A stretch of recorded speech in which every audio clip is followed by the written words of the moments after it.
안녕하세요. 이번 시간에는 이상 행동의 이해에 대해서 수업하도록 하겠습니다. 먼저 정신질환의 임상 증상의 특징을 살펴보도록 하겠습니다.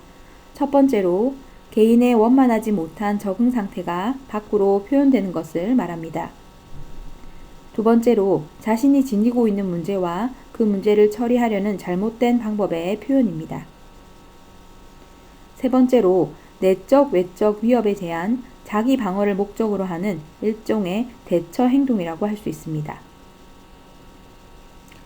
정신질환 임상 증상의 특징 네 번째는 정신장애의 표현일 뿐 아니라 정신장애를 극복하기 위한 표현이기도 합니다.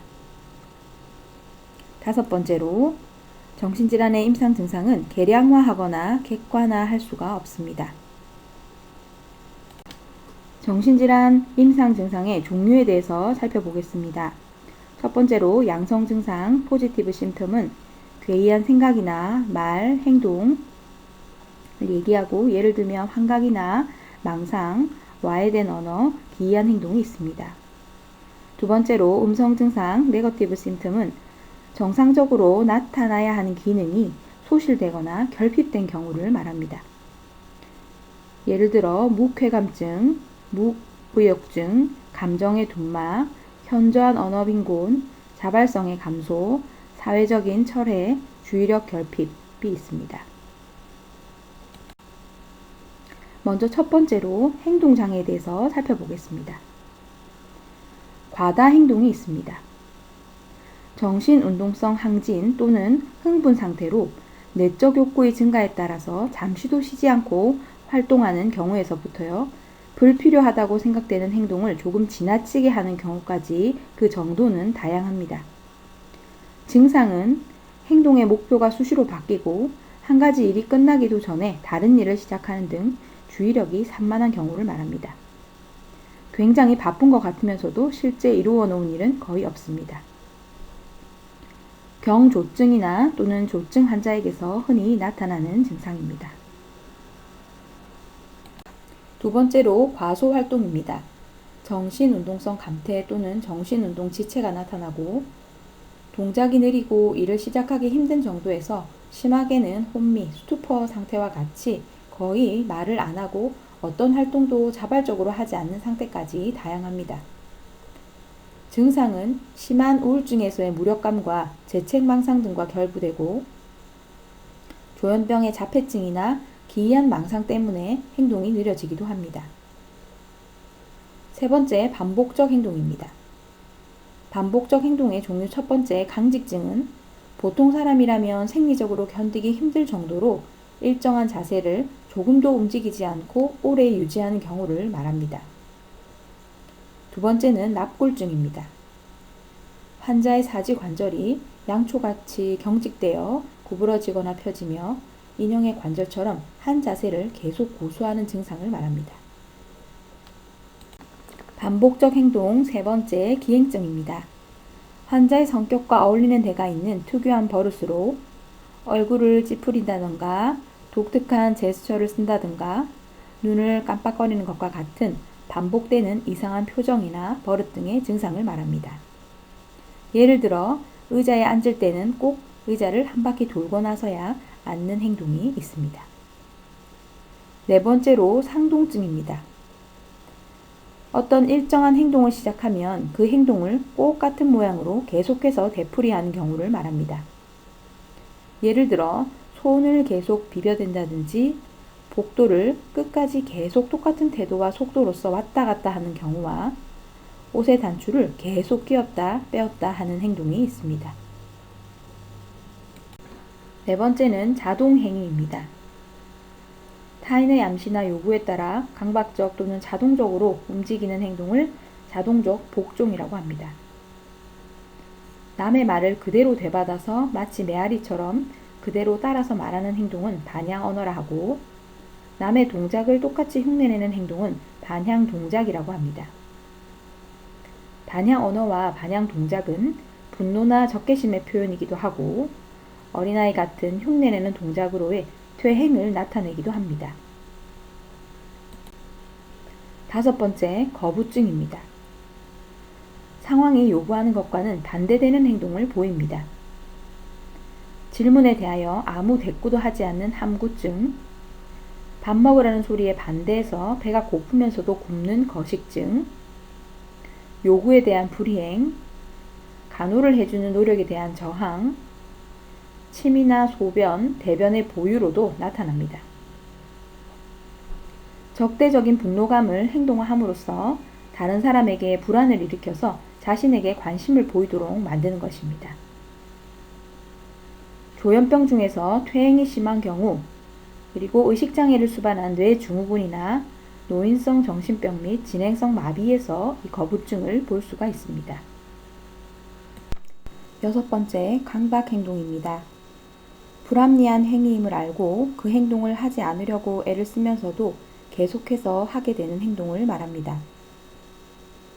보도블록의 문의를 따라 틀리지 않게 걸으려고 하거나 순서대로 어떤 의식을 치르는 형태도 있습니다. 강박 행동은 강박적 사고의 결과로, 강박적 사고는 쓸데없는 생각이라는 것을 알고 생각하지 않으려고 애를 쓰지만 벗어나지 못하고 반복해서 하게 되는 경우를 말합니다. 강박 행위와 강박 사고를 합쳐서 우리는 강박 장애라고 합니다. 강박 행위는 내적 불안에 대한 전치, 대치 또는 상징화 등을 통한 방어입니다. 예를 들어 손 씻기가 있습니다. 강박 사고의 예시는 가스밸브를 다시 확인하고 편지 봉투의 우표를 확인하기 위해 우체국에 다시 가는 경우가 있고, 정신장애가 없는 사람들도 여러 형태의 강박적인 습관을 가지고 있고, 불안이나 죄책감 또는 용납될 수 없는 본능적 욕구를 최소한도로 줄이기 위한 방어 반응입니다. 7번째, 충동적 행동입니다. 순간적인 감정에 욕구 통제가 제대로 이루어지지 않아서 예상하지 않은 행동을 폭발적으로 일으키는 증상을 말합니다. 감정 조절이 잘 안 되는 상태에 주위 환경과의 관계를 잘못 판단하거나 자신의 욕구를 과잉 억압할 때, 자신의 의지가 행동화하기 힘들 때에 나타납니다. 다음으로 지각장애에 대해서 살펴보겠습니다. 퍼셉션 지각이란 감각기관을 통하여 외부에서 들어온 감각 자극을 과거의 경험과 결부시켜서 조직화하고 해석하며 그 자극의 성질을 사실대로 파악하고 그 자극과 자기와의 관계를 이해하는 능력입니다. 들어오는 자극을 과소 및 과대평가하는 것, 자극을 잘못 파악하는 것, 착각이라고 하고, 없는 자극을 있는 것처럼 지각하는 것, 그것을 환각이라고 합니다. 첫 번째로 실인증, 인지불능증이 있습니다.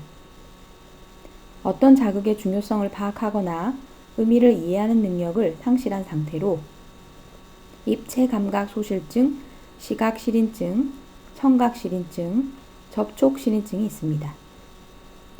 물체가 보이지만 무엇인지 모르는 정신맹, 글을 보기는 하지만 읽지는 못하는 실독증, 소리는 들리지만 무엇인지 모르는 정신청이 있습니다.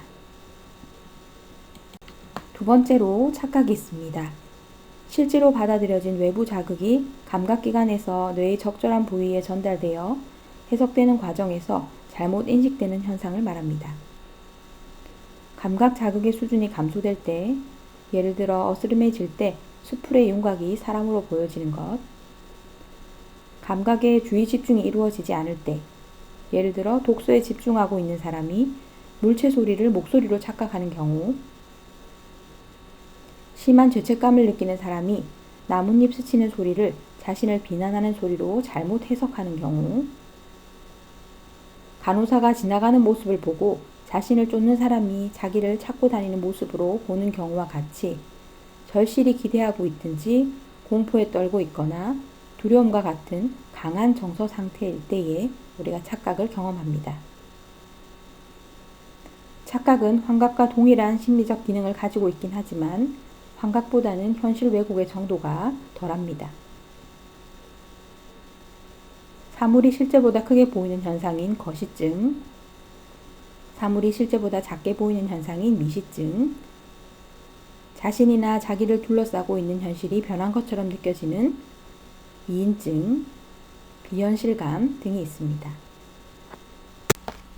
세 번째, 환각 할루시네이션입니다. 외부에 자극이 없는데도 불구하고 마치 외부에서 자극이 들어온 것처럼 지각하는 현상으로 소원 성취나 자존심 고치, 비판, 비난, 죄책감, 자기 처벌, 억압되거나 배척된 욕구 충족 또는 만족스러운 현실을 소유하고 싶은 욕구 등과 같이 심리적인 욕망이나 상황이 외부 세계로 투사되어서 나타나는 것을 말합니다. 예를 들어 죄책감과 관련하여 환자는 비판적인 말소리를 듣게 되고 두려움이 무서운 대상으로 상징화되어 무서운 동물이 나타나게 되며 도덕적인 더러움을 냄새로 호소하기도 합니다. 환각은 시민성인 경우가 많지만 기질적인 원인으로도 발생합니다. 간질이나 급성 뇌 증후군 등에서 나타날 수 있고 알코올 중독이나 메스칼린과 LSD와 같은 약물 중독 상태에서 특수한 환각이 나타나기도 합니다. 건강한 사람이라도 장기간의 자극 박탈이나 결핍, 심한 피로나 스트레스, 극도의 불안 상태에서는 일시적인 환각을 경험할 수가 있습니다. 환각의 종류 첫 번째, 환청입니다. 오디토리 할루시네이션. 환각 중에서 가장 흔히 나타나는 것이 환청으로 강도는 다양하고 같은 소리가 반복되어 계속 들리기도 하고 때로는 여러 가지가 혼합되어 들리기도 합니다. 환자의 내면이 투사된 것이므로 감정이나 전체적인 심리를 반영합니다. 때론 즐거운 내용도 있지만 대부분의 경우는 불쾌하고 경멸적이고 추잡하거나 또는 비난하는 내용으로 그의 망상과 밀접한 관계를 가지고 나타나는 수가 많습니다. 모의를 하는 말소리, 자신을 욕하는 내용은 피해적 내용의 망상과 연관되어 있고 환청이 명령하는 대로 직접 위험한 행동을 취하기도 해서 자살이나 자해, 살인이나 파괴, 폭행 등의 행동을 유발하는 수가 있습니다. 우울증 환자의 경우는 자신의 죄책감이나 허무감과 연관되어서 남들이 자신을 꾸짖든지 얕보고 하는 말소리들이 들리는 경우가 있습니다. 조증의 경우에는 위대한 인물이나 조물주 등이 자신과 얘기를 하고자 하는 환청이 들려서 자신이 위대한 인물이라는 과대망상과 관련이 있습니다. 때때로 환자가 말하고자 하는 것에 대해서 말하는 것처럼 들리거나 마치 지금 막 생각하고 있는 것을 말하는 내용이기도 합니다. 환각의 종류 두 번째, 환시입니다. 비주얼 할루시네이션으로 가장 단순한 형태는 불빛이나 불꽃, 빛이 있습니다. 심할 때는 영화의 화면같이 복잡한 경우도 있습니다. 대개 진전선망, 열성선망, 코카인 같은 약물 중독, 치매 등의 상태에서 작은 짐승이나 벌레, 무서운 형상의 괴물이 눈에 보여서 환자가 공포 상태에 빠지기도 합니다. 세 번째, 환취, 환호, 올팩터리 할루시네이션입니다. 외부 자극이 없는데도 특정 냄새를 지각하는 현상으로 되게 불쾌하고 역하고 고역한 냄새, 썩은 냄새, 송장 냄새, 구린내, 이상한 채취 등이 있습니다. 조현병에서는 이상한 냄새가 나서 남들이 자기를 피한다는 망상과 같이 나타나는 경우가 많고 성과 관련되어 자신의 몸에서 정액 냄새, 암내, 썩는 냄새 등이 난다고 지각하는 경우가 있습니다. 네 번째, 환미, 거스터토리 할루시네이션. 매우 이상한 맛을 느낀다든지 음식에서 독약 맛이 난다든지 하는 경우가 있습니다. 환호와 같이 일어나며 기질적인 질환과 관련되기보다는 의심과 같은 감정 상태와 더 관계가 있습니다. 다섯 번째, 환촉, 택틸 할루시네이션. 실제 자극이 없는데도 뜨거운 것이나 찬 것이 몸에 닿는다든지 몸에 전기가 지나간다든지 가스나 독성 물질이 자기 몸에 닿는다든지 보이지 않는 어떤 물체가 피부에 접촉하고 있다는 등의 환각입니다.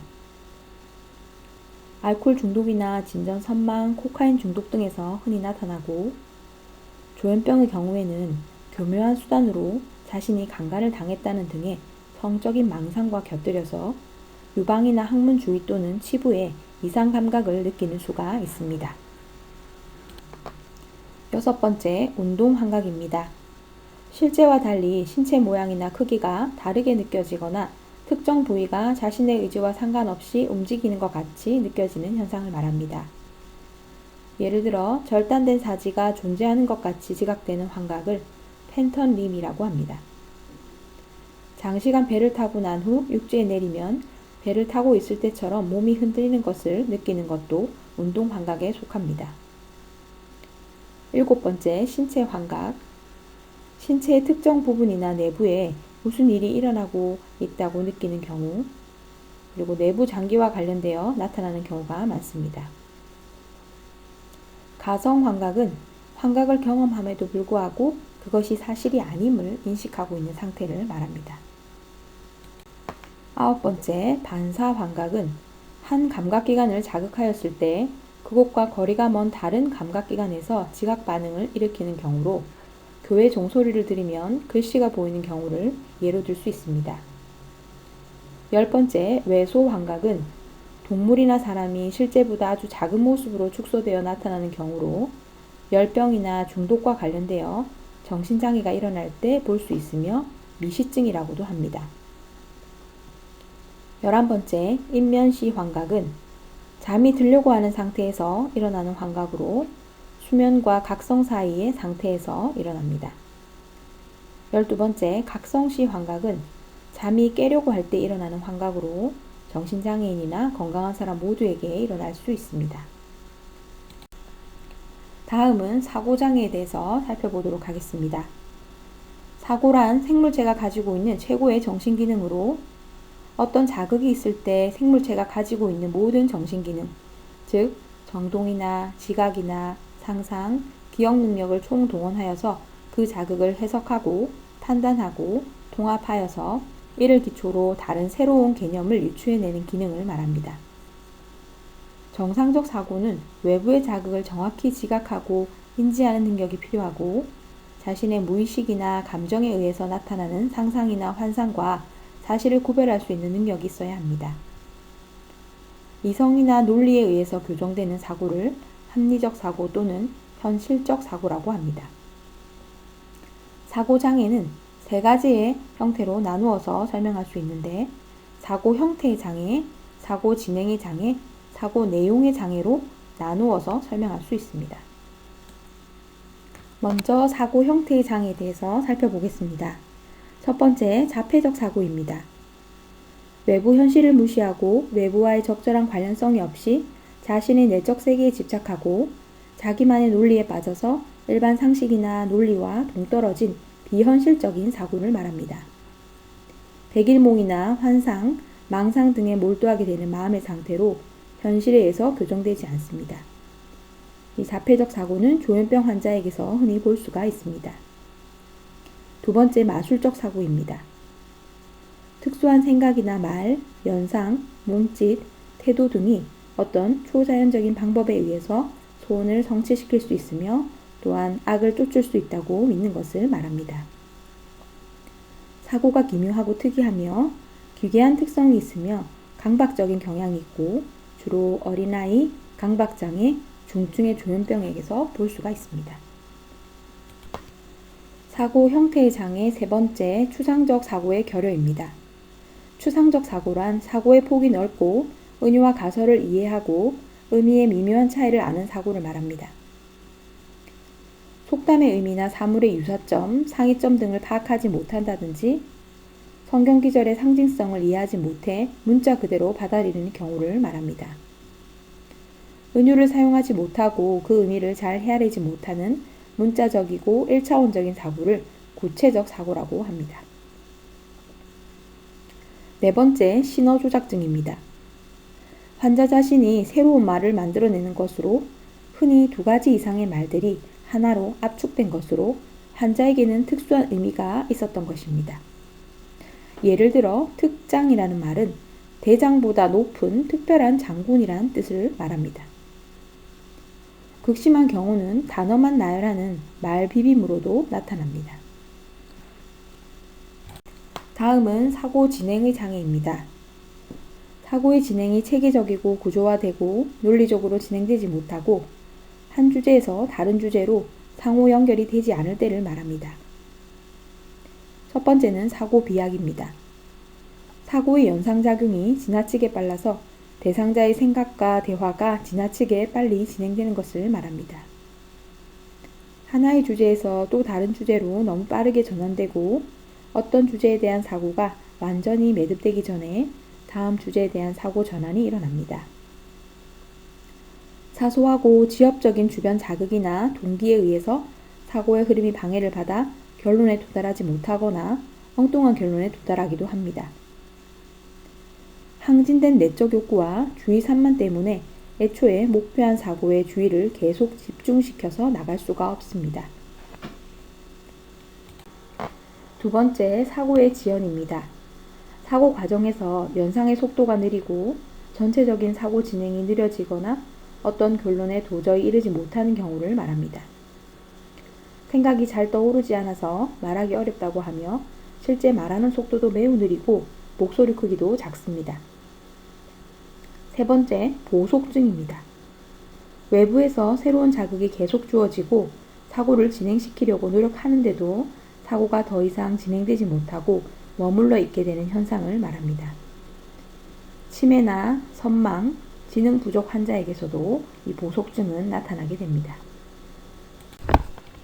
사고 진행의 장애 네 번째, 음송증입니다. 언어의 상동증으로 아무런 의미도 없어 보이는 낱말이나 어구, 짧은 문장을 전혀 조리 없이 되풀이하는 것을 말합니다. 예를 들어 모든 질문에 나무라고만 대답하는 경우를 들 수 있습니다. 다섯 번째, 우회증입니다. 애초에 목적한 사고에 도달하긴 하지만 불필요한 하찮은 지엽적인 생각으로 탈선합니다. 연상되는 사고가 너무 많아서 사고의 흐름이 정상적으로 진행되지 못하고 빙빙 돌다 최종적으로 목적한 결론에 이르는 현상을 말합니다. 여섯 번째, 지리멸렬입니다. 사고 진행에 있어서 논리적인 연결 없이 한 생각에서 다른 생각으로 넘어가고 말의 조리가 없습니다. 일관성이나 조리가 없어서 이야기의 줄거리나 내용을 파악할 수가 없는 현상을 말합니다. 일곱 번째, 단절입니다. 사고의 차단, 사고의 박탈이라고도 하며 사고나 말의 흐름이 갑자기 멈추게 되는 현상으로 생각이 없어서 말을 멈추는 경우에만 우리가 단절이라고 할 수 있습니다. 감당하기 힘든 무의식적인 갈등이나 강렬한 감정과 결부되어서 이런 현상을 일으키는 수가 많습니다.